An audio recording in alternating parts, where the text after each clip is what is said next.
Welcome to MB academy. आज के इस पार्ट में हम प्रोडक्शन बिल्ड को डिस्कस करेंगे। एंगुलर में प्रोडक्शन बिल्ड एक ऐसा प्रोसेस है जिससे प्रोडक्शन इन्वायरमेंट में डिप्लॉय होने वाले कोड को कंपाइल और ऑप्टिमाइज किया जाता है। ये अननेसेसरी कोड को रिमूव करता है और डिफरेंट ऑप्टिमाइजेशंस करता है, सच एज मिनिफिकेशन और ट्री शेकिंग। मिनिफिकेशन एक ऐसा प्रोसेस है जो अननेसेसरी वाइट स्पेस, कमेंट्स और कोड को जावास्क्रिप्ट और CSS फाइल से रिमूव करता है, जिससे इन फाइल्स का साइज डिक्रीज होता है और वो जल्दी से डाउनलोड हो पाती हैं। इसके बाद ट्री शेकिंग एक ऐसा प्रोसेस है जो हमारी एप्लीकेशन से अनयूज्ड कोड को रिमूव करता है, जिससे हमारी एप्लीकेशन बंडल का साइज़ बहुत कम रह जाता है। तो चलते हैं इसको प्रैक्टिकली देखते हैं कि प्रोडक्शन बिल्ड को कैसे यूज़ किया जाता है।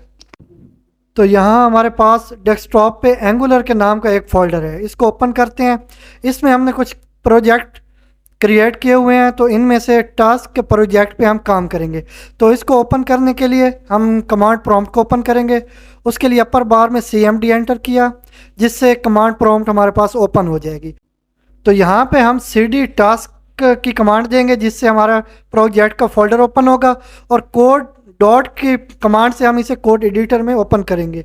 तो यहाँ पे हमने कमांड्स दे दी हैं। इसके बाद ये कोड एडिटर ओपन हो चुका है, जिसमें हमारे जो टास्क प्रोजेक्ट है वो भी लोड हो चुका हुआ है।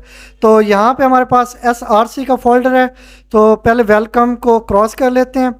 SRC के फोल्डर में हमारे पास ऐप का कंपोनेंट है, जिसमें डिफरेंट फाइल्स हैं, जिनमें कंपोनेंट डॉट HTML की फ़ाइल है, जहाँ पे हमारे पास HTML का कोड है।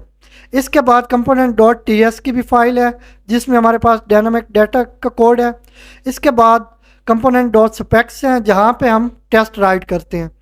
तो अब हम यहाँ पे प्रोडक्शन बिल्ड को रन करने के लिए हमारे पास एंगुलर CLI की एक कमांड होती है, उसको यूज़ करेंगे। तो उसके लिए हम कमांड प्रॉम्प्ट को ओपन कर लेते हैं। तो यहाँ पे हमारे पास कोड एडिटर में पहले 3 फोल्डर्स हैं। तो अब हम जो बिल्ड की एक कमांड देंगे, उसके बाद एक और फोल्डर यहाँ पे जनरेट होगा। तो ng बिल्ड की कमांड हमने दे दी है। तो इसके बाद हमारी ब्राउज़र एप्लीकेशन बंडल भी जनरेट हो चुकी हैं। तो अब यहाँ पे हमारा प्रोडक्शन बिल्ड कंप्लीट होने के बाद वापस जाते हैं कोड एडिटर में। तो वहाँ पे हमारे पास एक डिस्क का फोल्डर जनरेट हो चुका हुआ है। तो इसमें कुछ फाइल्स हैं, ये वाला जो हमारा फोल्डर है और इसकी फाइल्स हैं, इनको ब्राउज़र पे अपलोड किया जाता है। तो इसको देख लेते हैं हम अपने फोल्डर में भी। तो यहाँ पे हमारे प्रोजेक्ट का नाम था टास्क, उसमें जाके देखेंगे तो हमारे डिस्क का एक फ़ोल्डर जनरेट हो चुका हुआ है। तो इसमें भी फर्दर कुछ फाइल्स हैं। तो जब हम अपलोड करेंगे ब्राउज़र पे, तो उसके बाद ही हमारी एप्लीकेशन यूज़र पे अवेल होंगी, यूज़र को यूज़ करने के लिए अवेल होगी। तो आज के ये हमारा टॉपिक प्रोडक्शन बिल्ड पे था। अगर आपको हमारी वीडियो पसंद आई हो तो लाइक करें, शेयर करें और हमारे YouTube चैनल को सब्सक्राइब करें।